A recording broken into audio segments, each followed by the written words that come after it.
Hey everyone, my name is Matthew Montgomery, and today I will be telling you about the defensive draft picks you need to know going into the NFL draft on Thursday.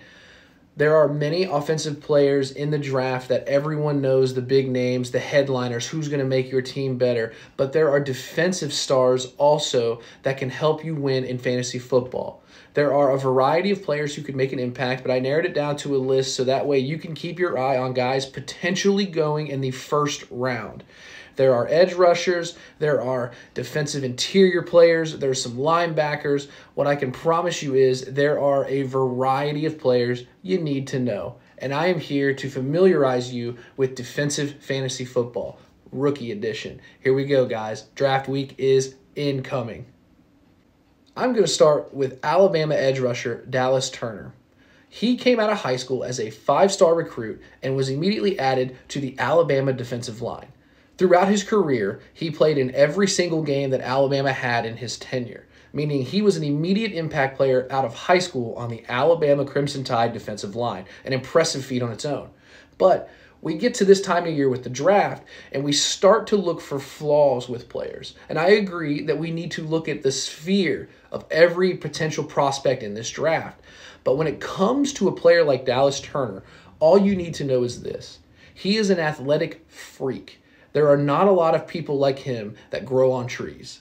An anonymous NFL exec said to the NFL Network, quote, "One of the biggest mistakes that people make is looking past athletic ability." And I agree.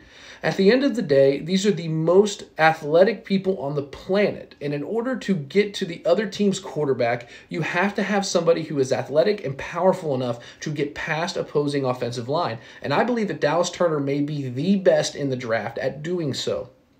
He was number 2 at his position in the combine, but he's projected to be an immediate starter on any team that he plays for. He has an ability to play all downs, pass rushing, and running stopping, and he also does not have any sort of injury concerns, which is key for a player who relies on their athleticism. I believe that he'll be an immediate focal point to the defense, and he can play in a variety of schemes.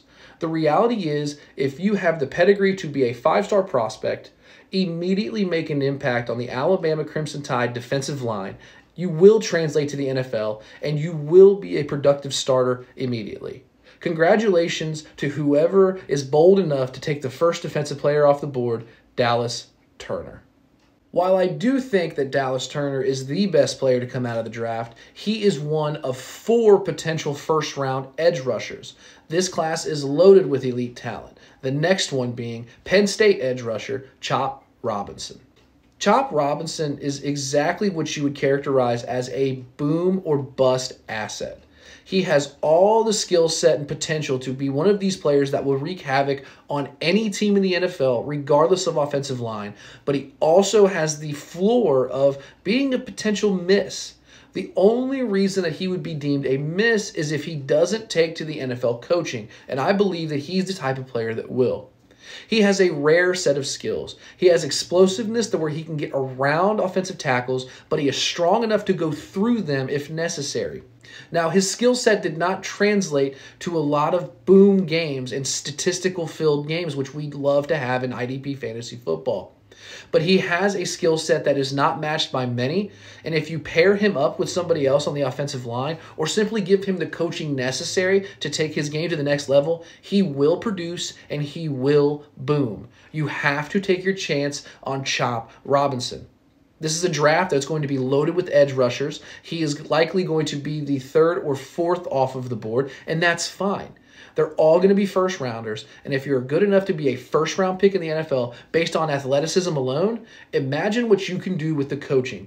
I am a fan of Chop Robinson. You should be a fan of Chop Robinson, and if you're not going to put your chips in the middle, then what are we even playing for? Take the risk, go for the high boom guy, and forget about the potential bust. He's not going to bust. He's going to be a great player for your team, and you need to draft him.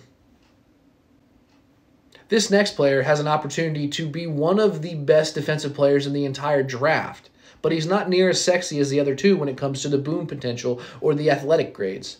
Jared Verse, the edge rusher from Florida State, has one of these skill sets that will translate to nearly all teams in the NFL, which is a key component when you're talking about potential draft landing spots. He is a versatile edge rusher who can stop the run and get to the quarterback, but he can play every single defensive scheme with unique strength and speed combination that not a lot of people have. He has the safest floor in the entire class, meaning what he can produce on his worst is likely better than everyone else if they contributed to their worst. I believe that his average skills will bring him up above the crop of the rest of the defensive ends, and he actually could be the second off the board behind Dallas Turner, if not the first, depending on what the team prefers. He was a transfer from Albany, so he has had to earn every single thing that he has. During the COVID year, he put on 40 pounds of muscle, which set him apart where he dominated the league that he was in and eventually transferred to Florida State, where he has continued to dominate. He is somebody who has had to earn everything. So getting into the NFL as a rookie and having to earn a spot, earn a paycheck, and show people that he deserves to be there is just another thing that he will do. He is known for this. He will do this. And honestly, who doesn't want somebody who has already proven that they can ascend when they were doubted, when they weren't good enough to play at that next level, and now they're going to take their skill set and translate it to your favorite NFL team? But who's going to be the one to take Jared Verse? I believe Jared Verse would be a great fit for the Atlanta Falcons. Since Atlanta has finally secured what we believe to be a very high-level offense with the signing of quarterback Kirk Cousins to add to Drake London, Kyle Pitts, and everybody's favorite Bijan Robinson, they need to start looking on the defensive side of the ball. And what better place to start than by spending high draft capital on an edge rusher to get after the other team's quarterbacks? Even if you think Atlanta is not going to be good, you can tell me that there's not a single person here that doesn't believe that the defensive part of their game needs help. They fixed quarterback. That was their team's biggest problem. Their next biggest problem, let's get to the other team's quarterback. I believe that if Atlanta took Jared Verse, they could immediately be contenders to win what is likely going to be a pretty bad division next year in the NFC South. Take Jared Verse, Atlanta. You'll thank me later. The next person you need to familiarize yourself with before the NFL draft is Texas defensive tackle Byron Murphy. Byron Murphy is one of these players who should be a can't-miss prospect. Now, a lot of people understand that he played with arguably one of the better defensive tackles in the interior in the entire NCAA last year with T'Vondre Sweat. T'Vondre Sweat had a fantastic year, but I wouldn't worry about who he played alongside so much as what we saw from Byron Murphy. Byron Murphy is known for his athleticism and explosiveness, specifically starting from the lower body.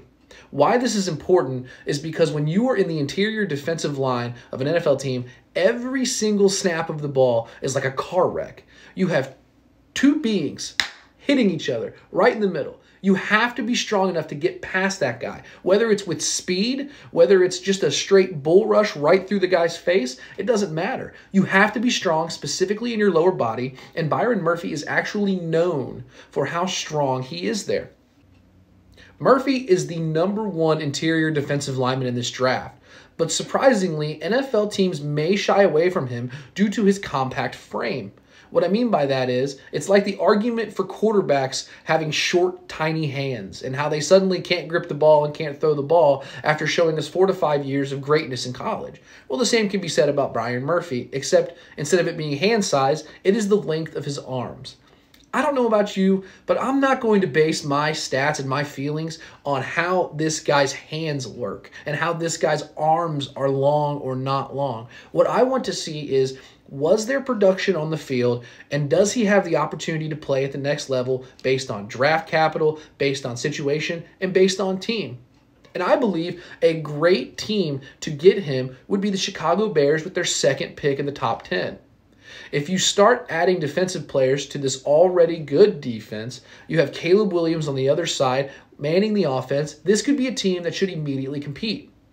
And if you want to go back to the argument about how his teammate was better than him in college, well, the same could be said on this team.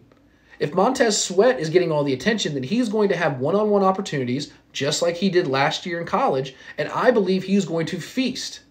One-on-one defensive tackle opportunities don't happen often. A lot of interior linemen get double-teamed because the worst place for a quarterback to get pressure is right in his face in the interior.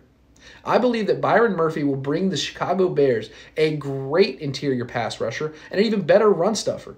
Don't worry about his tiny little arms if you think they're small. I can assure you that he is going to be fine. You just have to take the chance on him. And he's going to be a first-round prospect. Let's not overthink this, guys. He's a good player who will go on a great team. A great team in the Chicago Bears. The next player I'd like to talk about is Michigan linebacker Junior Colson. Now, I know what you're thinking here. He's not getting a lot of hype and headline, and he's not exactly a breakaway prospect. But there's a lot about him that I like, and in IDP, you have to know where the linebackers are. I believe that Junior Colson could be one of those guys who sneaks into an IDP relevancy early depending on what team he gets to. Now, we got to start with Junior Colson by telling the story that I'm sure we're going to hear 1,000 times on draft day. He started and lived the first 9 years of his life in Haiti until he was adopted in 2012 by a family who was there helping in the 2010 earthquake reliefs. He has had adversity since the day he was born. And overcoming adversity, I believe, is half the battle when you're transitioning from college to the NFL. But don't take my word for it. Look at what he's actually done on the field. Colson is a 3-down linebacker, which I believe is the most important thing to know about what he can do. This means that he plays a position that is versatile enough that he will not come off the field. And if you watch my previous video, you'll know that snaps equal points and points equal wins in fantasy football. The team that drafts him will be drafting a Lot Impact Award winner and a former 2-time second-team All-Big Ten selection. He led Michigan's national championship team in tackles last season, but my favorite part about this is the system that he played in was tailor-made and taken from the Baltimore Ravens. He played in an NFL defense in college. He is 1 year ahead of a lot of players who play the same position with the knowledge, with the experience, and with the wisdom of what it's like to play in an NFL-style defense, a high-level one at that. We know that Roquan Smith and Patrick Queen are both great players, but they also play in a great system. Well, Colson played in the exact same system tweaked to the college level for Michigan, and I believe that this is a significant difference between him and the field.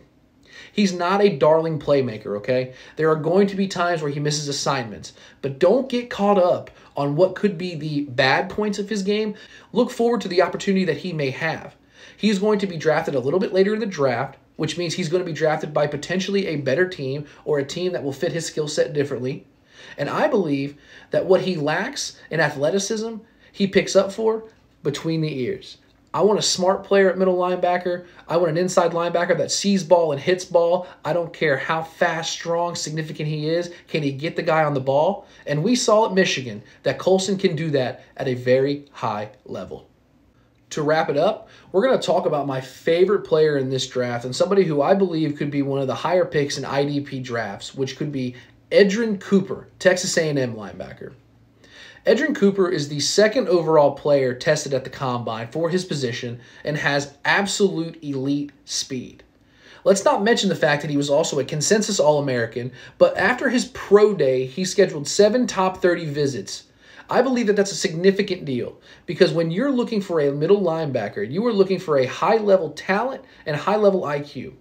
The fact that 7 teams immediately reached out after his pro day tells me that he is going to find a team, and he's probably going to find a team quicker than a lot of people think. Edgerrin Cooper is one of those players who started on special teams and increasingly got better until last season he was a consensus All-American. That incremental growth leads me to believe that he doesn't take no for an answer. He goes after what he wants, whether it be getting to the top of a high-level college program or what we are going to see, getting to the starting spot of a high-level NFL team. How do you do that, though? Edgerrin Cooper does it by having a unique athleticism and elite speed. And elite by NFL standards, not by college standards. Let's not forget that these are kids going to the next level of their profession, trying to take on established veterans on the field. They have the opportunity to learn. Some of these guys are not going to immediately stick and immediately be this wow player that we're all looking for them. And I believe Edgerrin Cooper may fit that description. But we have seen with his track record of going from special teams player to consensus All-American that he will put the work in, he will study, and he will be a high-level player if given the opportunity. Edgerrin Cooper fits that mold like anyone else. He is an inside linebacker. He likely slips to the second or third round, and he's going to contribute immediately to whichever team he plays for. I believe that despite the red flags he may potentially have with reading assignments, he will make up for with athleticism in the NFL as he learns to play the game at a different level. Thank you, everybody, for watching my video. My name is Matthew Montgomery. You can follow me on X at MattMontyFF. You can follow me on TikTok at MattMontyFF. And you can follow me on YouTube, that's right, at MattMontyFF.